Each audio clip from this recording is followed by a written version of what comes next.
Occupy movement was invariably described as either a movement or a moment. How have you seen it? Well, first of all, it was a great surprise. I don't think anyone anticipated it, including the people who showed up at Zuccotti Park. There was plenty of ferment and concern and anger and all over the country, but it hadn't crystallized in any specific way.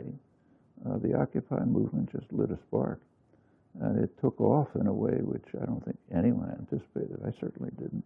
Where do you think it came from, then? I think, like a lot of popular movements, take, say, the civil rights movement, going back 50 years.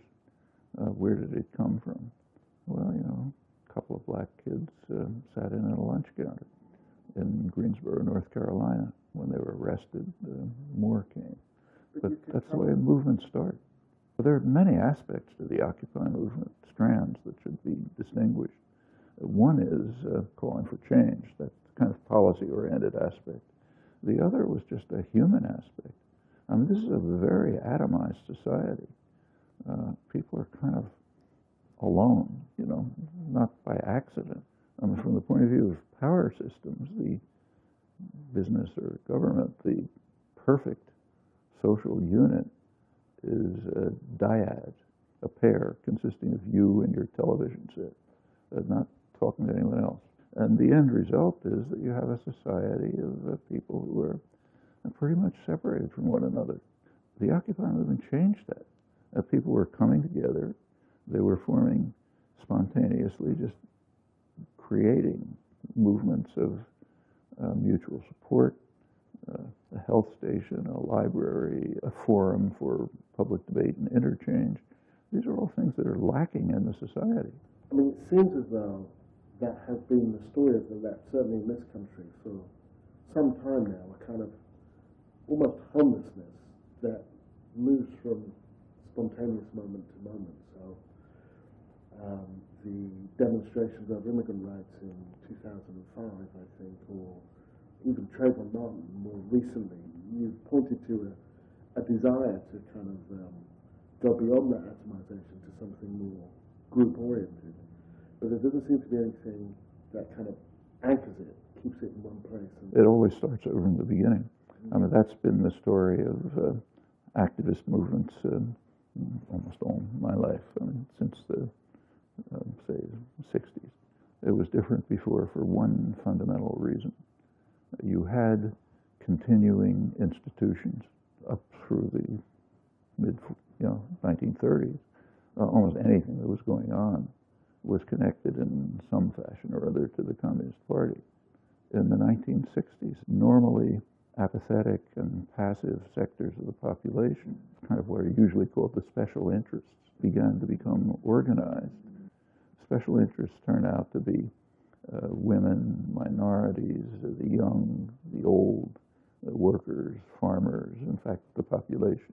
And when they begin to press their demands, there's too much pressure on the state.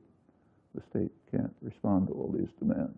Civil rights movement, anti-war movement, the beginnings of the women's movement, the beginnings of the environmental movement, that caused the same kind of enormous fear across the spectrum, from liberal internationalists to the far right, to try to beat back this wave.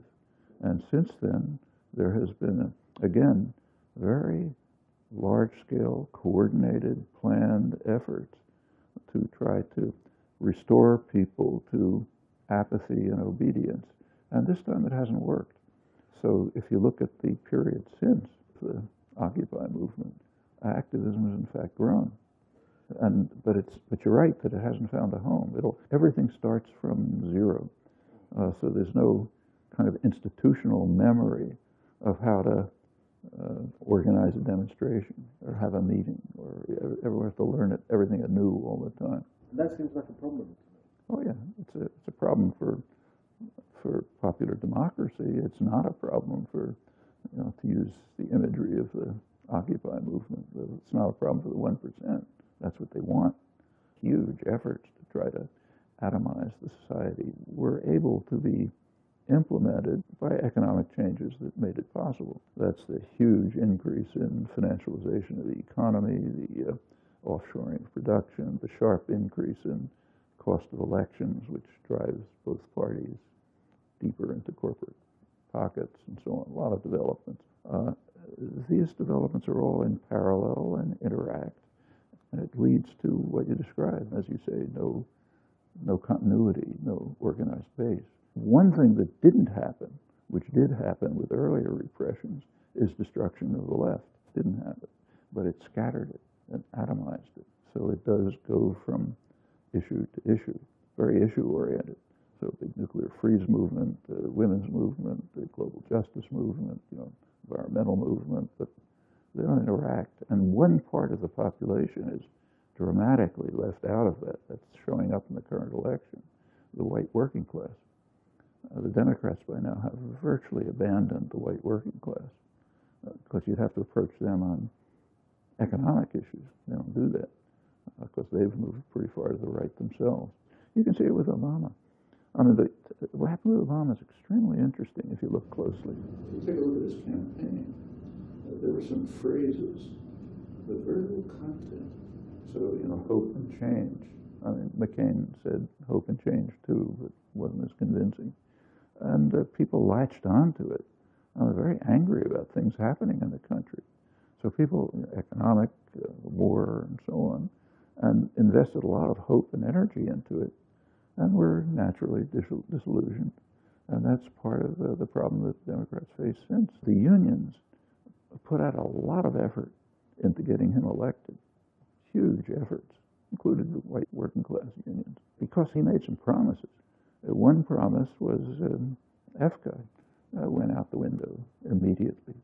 Another promise was national health care, which was very popular, out the window. Turned out they were furious with Obama, and so they just turned away. And the Democrats lost their filibuster-proof majority in the Senate. And yet the unions are going to support Obama again. Why would they do that? Well, the union leaders will, but it remains to be seen whether it will be the same effort on the part of the labor force, who were very disillusioned. The energy, the excitement around Obama's election, we know that some of it was symbolic about America having the first black president, but it seemed that there was more to it than that. Was that just a massive moment of collective delusion? What happened? It was.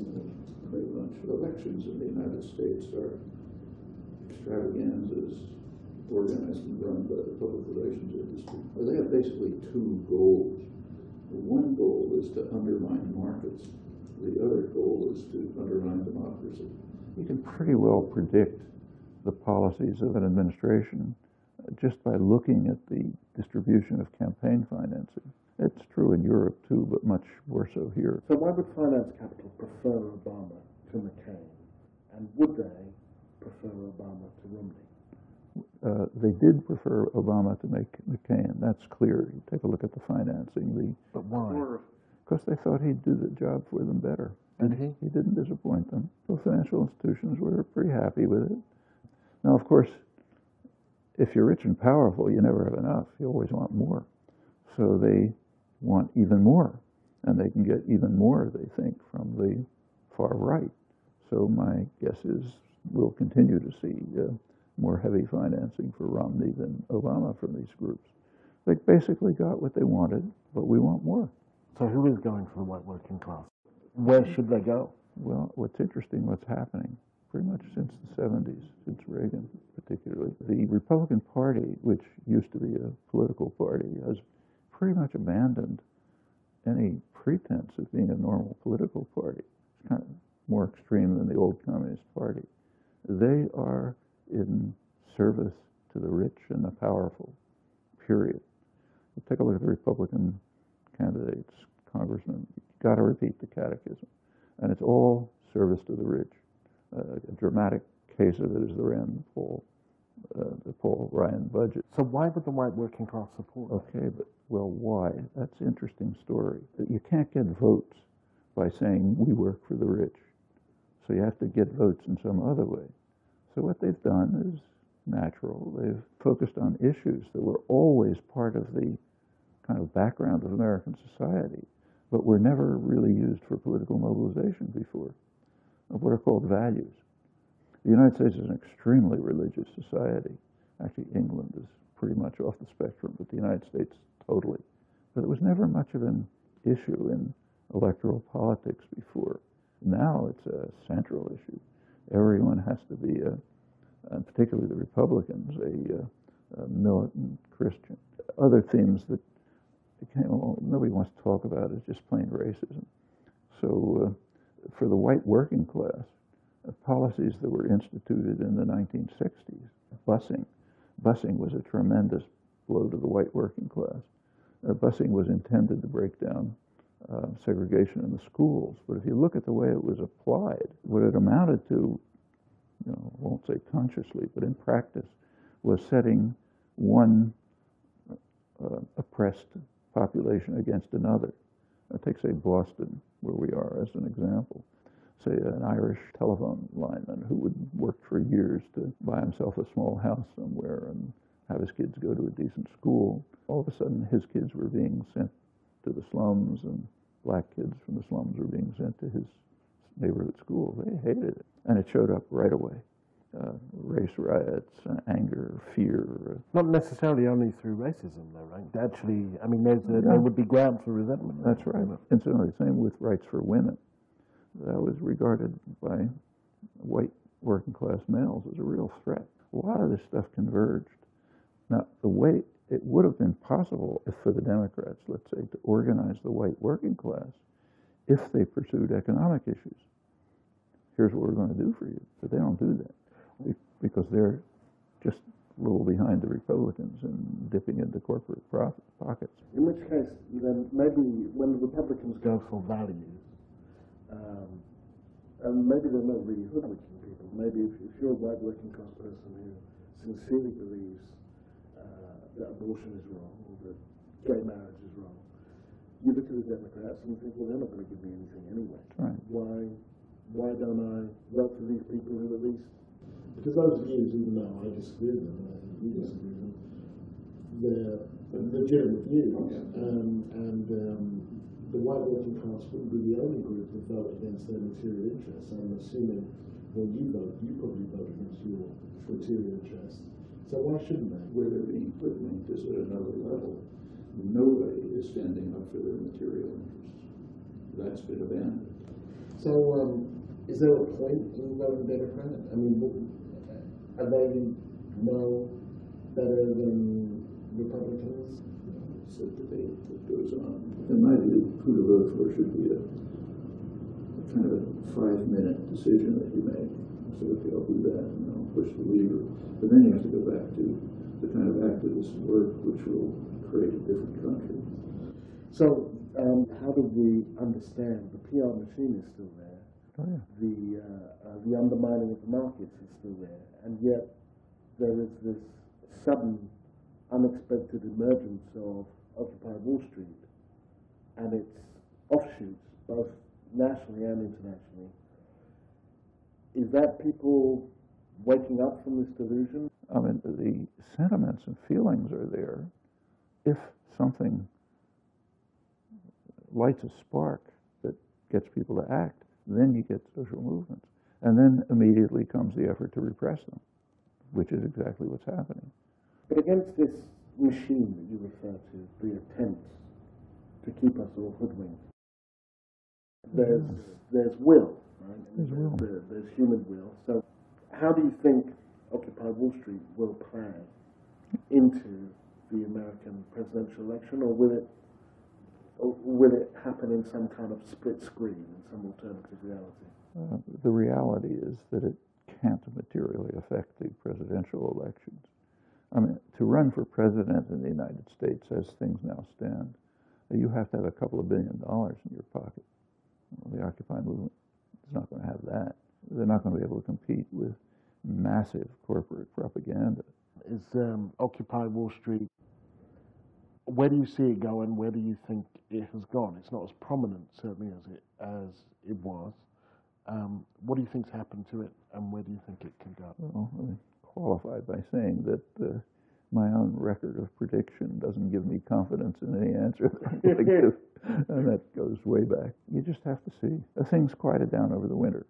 I mean, you couldn't continue to occupy Zuccotti Square, even apart from the repression, which was pretty severe. But they've maintained themselves. They're reaching out in what I think are sensible directions, and we have to see whether it works. Have you been? What's your impression from observing it? In Chicago, that's where I was. They're taking over houses, going to the auctions of foreclosed housing and disrupting them, which has proved quite effective, and also has forced an engagement with, because there weren't many non-white working class involved in Occupy Wall Street either, but it's forced an engagement with them. And so it has the benefit of being real. It's about actual people in their houses and so on. But it also has the problem of being very small, and whether it will rise to a sufficient level in time is do you know what I mean? It's difficult to The tell. real trick will be to get to the core economic issues, and everything circles around them. Yeah. But they're forging of different kinds of communities of solidarity, of mutual support, of concern for one another, of free and open discussion, just what's missing in the country. And if those bonds and associations can not only be maintained, but can be expanded to broader parts of the population, including, incidentally, the white working class, then it could be of real historical significance. And you think they can reach out to the white working class? You never know. Thanks very much. Okay. I really appreciate it. I know that I your really time is enjoyed reading precious. your article. Well, thank you. One of the first things I look for. I'm sorry. Oh, well, thanks very much.